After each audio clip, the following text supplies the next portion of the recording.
Well, look, here we go. No need for introductions. Two talented women who always front. They're not frightened of questions. Concetta Fierravanti-Wells, a Liberal senator from New South Wales, real ability, and Tanya Plibersek. In spite of the young face, Tanya Plibersek has been in the parliament for nearly 23 years. Concetta, can I start with you? If you were a person in southwest Sydney, not in a knowledge job where you can work from home and the paycheck keeps coming in, but others have no such luxury. They must travel. They've got to get their hands dirty. You're a tradie, or you might have to travel 10 miles or 10 kilometres to a job stacking shelves at Woolworths. You can't. The taxpayer gives you $750 a week. How would you feel being locked down when the Deputy Premier Barilaro says on television this morning he doesn't know what's working and what's not working? And these people face even more draconian provisions. Wear your masks outside, for which there's no epidemiological proof. Telling people to dob one another in, increasing the penalties, call in the Defence Force. Concetta, this sounds like Myanmar to me. Alan, as patron senator for a number of seats in southwestern Sydney in the past weeks, my staff have been making direct calls into these areas. And the feedback is people are not happy about the delay in the vaccine rollout. They want the Pfizer. There's those in small business and construction who can't work from home, issues about homeschooling and a push to vaccinate their children. How do they live on $750? Yeah, well, this is the problem. And they will blame the politicians who are drawing a salary. And of course, Alan, against all of this, let's not forget these are culturally and linguistically diverse communities. And the change in the messaging about restrictions complicates the situation even more. Big point. They don't understand the message. Tanya, how can the public have any confidence when a government is imposing decisions of unprecedented emotional, financial, psychological damage? All the metrics prove. And I'm worried about kids, and basically they don't know what they're doing. And the bloke who is the deputy leader said, oh, well, we don't know whether it'll work, whether it won't. Your thoughts, Tanya?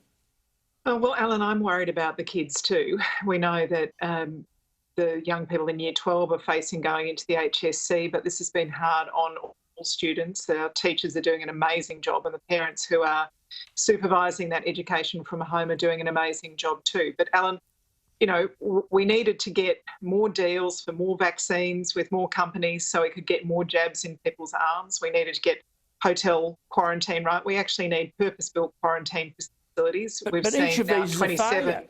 Tanya, each of these they are failures, Alan, and we should be able to make these mRNA-style vaccines like Pfizer here in Australia. No wonder people are frustrated. I know. But now we're in this problem. We have to get through it. We can't cut and run now. How can you have a 90-year-old passing away at Liverpool Hospital unvaccinated, a man in his 80s at Royal North Shore unvaccinated, and the Prime Minister said on the 15th of March last year, we will protect the vulnerable? Well, plainly, we are not.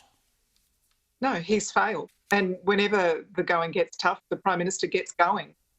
He has sought to duck responsibility for the two most important jobs, the vaccine rollout and quarantine. He wants to take credit. There's credit to be had, but he doesn't want to take responsibility. He said that all the aged care workers would be vaccinated by Easter. About a quarter of them are vaccinated now. I know what happens when this virus gets into a nursing home. It is bad news, very bad news. I know, but see, Concetta, I don't understand. I mean, when you've got the Deputy Leader of the government saying he doesn't know what is working, and yet, on the other hand, say 8 LGA areas, further punishments. I mean, there are so many people. I mean, there's Colin Axon, the member of the British government's scientific advisory group for emergencies, called masks a comfort blanket. I just don't know. What are people? I don't know how they're going to live on $750. I don't know how a single mum with 2 kids can try and manage in a house locked up. She's got to educate the kids. She's got to try and put food on the table, and she hasn't got a job, and they're giving her $750. Concetta, give them some hope. How? Well, Alan, 2 things. As I said, it's very clear from the feedback that I'm receiving that there is a dire situation. From our perspective, yes, of course, we need as many people as possible vaccinated. Unfortunately, the vaccination hesitancy has meant now that there are older people, especially in the community, who are either scared to take the AstraZeneca or waiting for the Pfizer.